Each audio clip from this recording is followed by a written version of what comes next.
Before we get into making a truly mind-blowing spicy tuna on crispy rice, the best way to eat spicy tuna in my humble opinion, we first need to prepare the sushi rice. I want to thank Thrive Market for sponsoring today's video, but more on them later. For now, let's just jump right into it. First thing we need is some good quality short grain sushi rice. And we're gonna need 1 cup of that. We're gonna pour that into a large bowl that we can fill with water so we can rinse it. And we wanna fill that up, and as you're gonna see, there's all this starch in the water that we need to clean out. And when you agitate the rice, it gets even milkier and starchier. And so we wanna just get all of that starch out of the rice. You can see after each rinse, the starch in the water draining out as you pour it. And you just wanna keep filling it up with fresh water and rinsing the rice until the water is relatively clear. As you can see, when we re-agitate it, it doesn't get as milky as it did before. And I'm just gonna leave it out on the table, go about my day, and let it soak. And I'm gonna come back later after it's been soaking and cook the rice. You can see it's absorbed and taken on some water, so we won't need to cook it as long or use as much water. I wanna strain it out from the water it's been soaking in and then fill up 1 cup of fresh water so that the ratio we're gonna be cooking with is 1 cup of rice to 1 cup of water, 1 to 1. I'm gonna get it on the stove and bring it up to a simmer, and also measure out an aluminum foil square that's gonna be big enough to fit on top of the pot. I'm also gonna need a lid, and when that rice comes up to a boil, we're gonna drop it down to a simmer, place the aluminum foil over the pot, and then place the lid right on top. And that aluminum foil and the lid is gonna help create a really tight seal, which is gonna help cook this rice properly. I'm gonna cook it simmering on the lowest burner I have for 10 minutes. I'm gonna set a timer,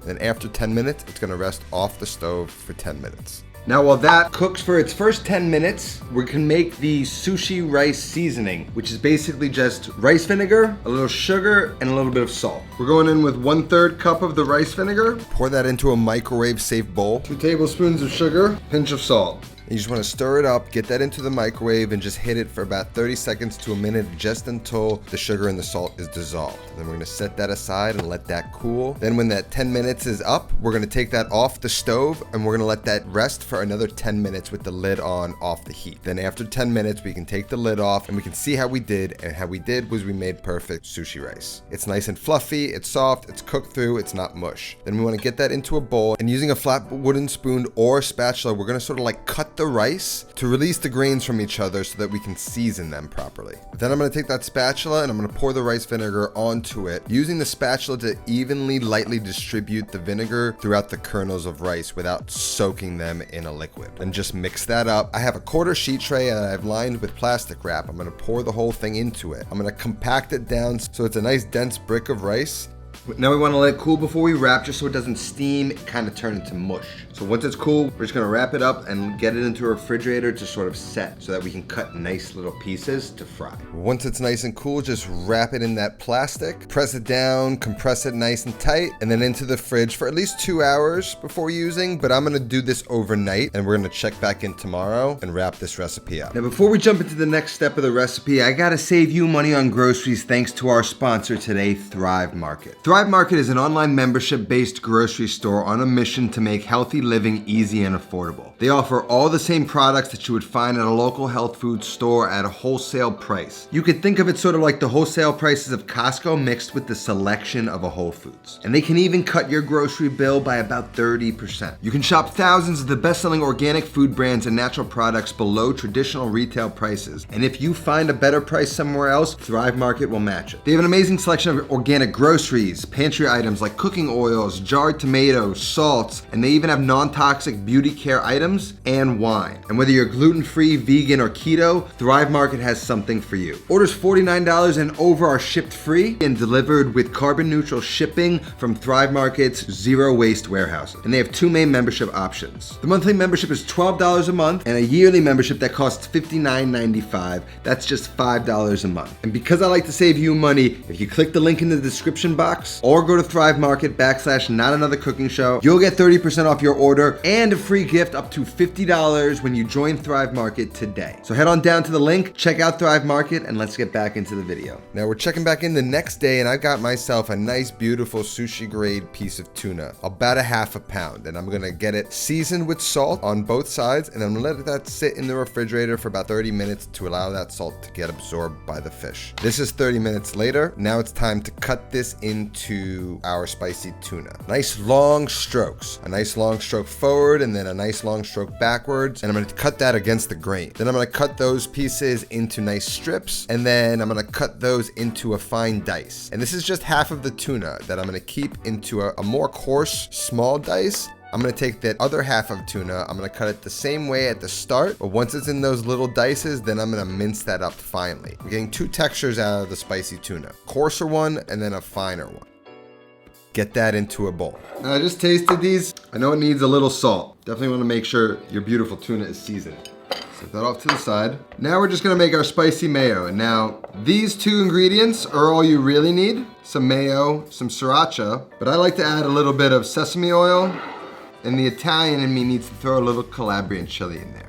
About a quarter cup of mayo. Just gonna eyeball the sriracha. You can make it as spicy or as mild as you want. I'm still gonna add some chilies too, so. Just a tablespoon of the chilies, and then just a touch. A half teaspoon. A little salt.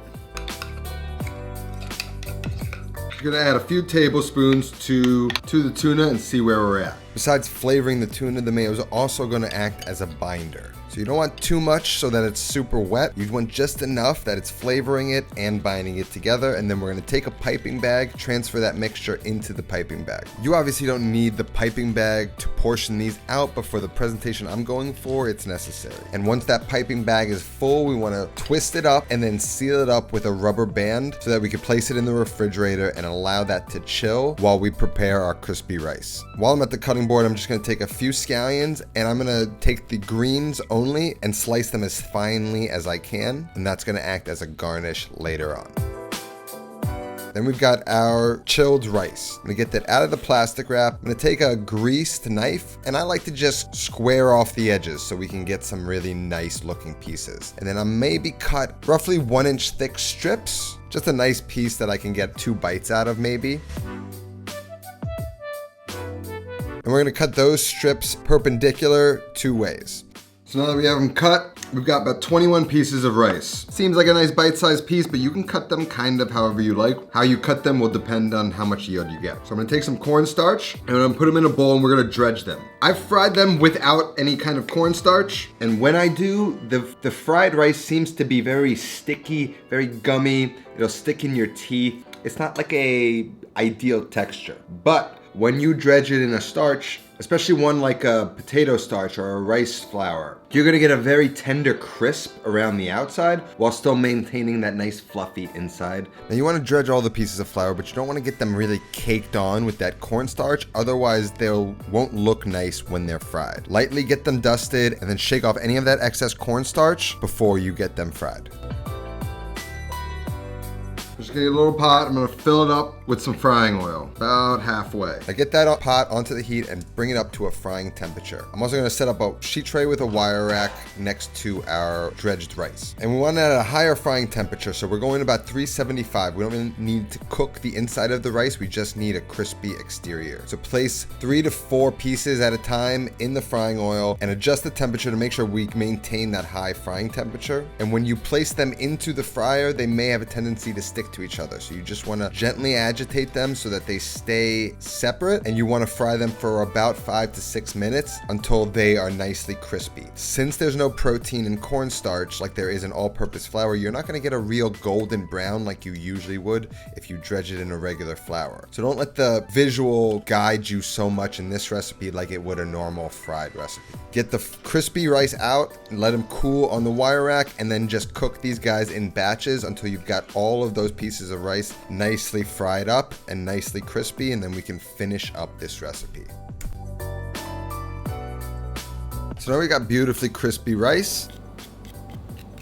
We've got our perfect spicy tuna. Now we can put it all together. I'm gonna take that piping bag and I wanna measure out the piping bag hole to match the size of the rice, so that when I go and pipe it out, that spicy tuna is gonna sit so beautifully atop that crispy rice, and it's going to be the right proportion of tuna to rice. Go through and pipe out all your spicy tuna. Isn't that beautiful? And then we're gonna take this nice little sushi tray that I got at my Asian market nearby. Shout out to H Mart. I'm gonna go in first with a little squiggly decorative sriracha pattern on the bottom of the plate, then 3 of the pieces of crispy rice, a little sesame seed garnish, and then green onion to finish. And there you have it. One of my all-time favorite snacks by far, spicy tuna on crispy rice, will blow the mind of any guest that you have. It's got everything I love. Crispy, spicy. You got that sushi vibe going. It makes you feel like you're in a restaurant. It hits all the notes that are required for delicious. Recipe's gonna be down in the description. Make sure you check out Thrive Market. That's all that I have today. I'll see you next time. Until then, take care of yourself and go feed yourself.